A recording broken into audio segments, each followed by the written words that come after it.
Dhanush bro, Srihari గారి family నుంచి second అబ్బాయిగా వచ్చారు ఇండస్ట్రీకి. ఇంట్లో వాళ్ళకి శాంతి గారికి చూపించారా టీజర్ ఆ ట్రైలర్ మూవీ కూడా చూసారు. తను కూడా చాలా ఇంప్రెస్ అయ్యారు సార్. అంటే పర్ఫార్మెన్స్ ఇంకా సినిమా చాలా అంటే డిఫరెంట్గా ఉంది అని చెప్పారు అనమాట. సో తను కూడా చాలా హ్యాపీగా ఫీల్ అయ్యారు అసలు. శ్రీధర్ గారు ఏమన్నారు? నాన్నగారు నాన్న అయితే అసలు ఫస్ట్ టైం టీజర్ వచ్చినప్పుడే చాలా ఎక్సైట్ అయిపోయారు అనమాట. అంటే నేను యూజువల్గా ఎలా అంటే ఎన్నో ఆడిషన్లకు వెళ్ళి కొంచెం 1 by 1 ఒక్కొక్క స్టెప్ వేస్తూ అలా ఈ ప్రాజెక్ట్కి వచ్చాను అనమాట. శ్రీనివాస్ సార్ కూడా తెలియదు ఫస్ట్లో. అసలు కలిసినప్పుడు మా పెద్దనాన్న ఎవరు, ఫ్యామిలీ బ్యాక్గ్రౌండ్, ఆయన అసలు షూట్ స్టార్ట్ అయిన ముందు రోజు ఎప్పుడో తెలిసినట్టుంది ఆయనకి, శ్రీనివాస్ సార్కి. సో అంటే మా ఫాదర్ అవన్నీ చూస్తూ వచ్చారనమాట. నేనైతే పేపర్లో చూసి తెలుసుకున్నాను రీసెంట్లీ. ఏదో పేపర్ క్లిప్లో శ్రీహరి వాళ్ళ తమ్ముడు కొడుకు అంటే అవునా అంది, అప్పుడు తెలిసింది నాకైతే. చేసినంత వరకు తెలియలేదు. షూట్ అంతా అయిపోయి మొన్న రీసెంట్గా ఒక పేపర్లో న్యూస్ ఆర్టికల్ వచ్చినప్పుడు అప్పుడు తెలిసింది నాకు. ఓకే, అసలు బయటకి అస్సలు చెప్పారు మరి ఫ్యామిలీ బ్యాక్గ్రౌండ్. సో అంటే మా ఫాదర్ అది చూస్తూ వచ్చారనమాట. నేను ఎలా స్టెప్స్ ఎలా వేస్తున్నాను అని చూస్తూ వచ్చి సో చాలా ప్రౌడ్గా ఫీల్ అయ్యారు. అసలు సినిమా చేశాడు వీడు, ఏదో అనుకున్నాను కానీ ఫైనల్గా చేశాడు అన్నట్టు హ్యాపీగా ఫీల్ అయ్యారు. అంటే మూవీ ప్రమోషన్కి ట్రైలర్ దేనికి ఫ్యామిలీ వాళ్ళని రావట్లేదు, ఫ్యామిలీ నుంచి ఎవరు రాలేదు కదా? ఇప్పుడు ఎవరిని పిల్లలేదు. ఓకే, అంటే సినిమా హిట్ అయిన తర్వాత అప్పుడు తప్పకుండా అందరూ వస్తారు. అప్పుడు ఈ మూవీ నిన్న ఏ సర్టిఫికేట్ అని ఇన్స్టాలో మీ మూవీ క్యాస్టింగ్ వల్లే చాలా మంది స్టోరీలు పెడుతున్నారు. కొంతమంది చిన్నపిల్లలు ఏడుస్తూ చిన్నపిల్లలకి అదే మా చైల్డ్ ఆర్టిస్ట్ వికాస్ అని ఉన్నాడు ఒక ఆయన చాలా బాధపడ్డాడు అందరిలో.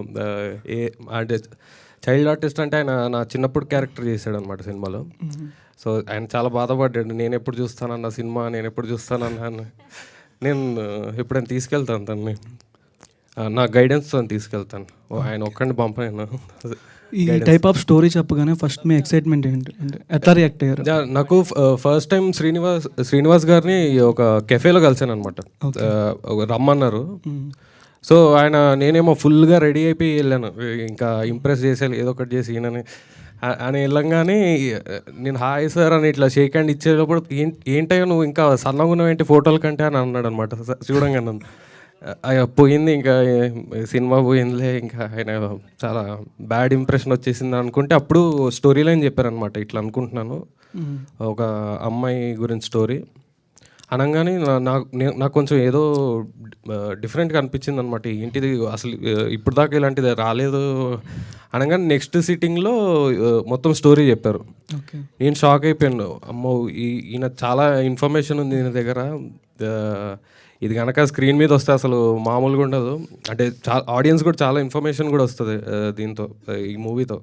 సో ఐ వాజ్ అంటే ఫస్ట్ కొంచెం డౌట్ ఉండింది, శ్రీనివాస్ సార్ ఎలా పుల్ ఆఫ్ చేయగలుగుతారు ఇవన్నీ అని ఒక డౌట్ ఉండింది. బట్ ఆయన చేసి చూపించారు. అంటే నేను ఇంకా చాలా ఎక్సైటెడ్గా ఉన్నా అందరూ చూడాలని సినిమా. అసలు నాకు చాలా చెప్పాలని ఉంది కానీ చెప్పలేకపోతుంది. Okay, advance congratulation. Thank you. Hero గారు, మీరు అంటే ఇప్పుడు చెప్పారు కదా ఇలా శ్రీహరి గారు రిలేటివ్ అని చెప్పి అని, అంటే ఒక్కొక్కసారి ఇది చెప్పుకోవడం యూజ్ అవుతుందని అనుకుంటున్నారా, లేదా చెప్పకుండా ఇలా కెరీర్ పరంగా ఇంప్రూవ్ అవుతుంది అని అనుకుంటున్నారా? అంటే మీరు చేసే క్యారెక్టర్స్ వల్లే it will be go on అని అనుకుంటున్నారా? లైక్ చెప్పడం వల్ల ఏంటి యూస్, చెప్పకపోవడం వల్ల ఏంటి యూస్ అని? అంటే నేను గట్టిగా నమ్మేది ఏంటంటే, ఒక యాక్టర్కి ఆ టాలెంట్ ఉందని ఆ యాక్టరే నమ్మితే తను ఏం చెప్పకపోయినా తన వే ఫైండ్ చేసుకొని వెళ్ళిపోతాడు అని గట్టిగా నమ్ముతాను. సో నేను ఆ వేలోనే వెళ్తున్నాను. అంటే ఏదో పెద్దనాన్నని డిస్రెస్పెక్ట్ చేద్దామని అలా ఏం కాదు. నా పర్సనల్ ఫీలింగ్ ఏంటంటే, ఆయన పేరు వాడుకొని వెళ్తే అదొక విధంగా డిస్రెస్పెక్ట్ చేస్తున్నట్టు ఉంటుంది. అంటే నేను ఇప్పుడు ఈ సినిమా చేయగలిగాను, ఇప్పుడు ఇంకొక సినిమా చేస్తున్నాను దీని తర్వాత. సో ఇవన్నీ ఆయన పైన నుంచి చూస్తున్నారు, చాలా హ్యాపీగా ఫీల్ అవుతున్నారు, అదే నేను నమ్ముతున్నాను. మీకు మగధీరాలో శ్రీహరి గారి డైలాగ్ గుర్తుందా? ఇప్పుడు చెప్పాలి, అదే గుర్తుందా?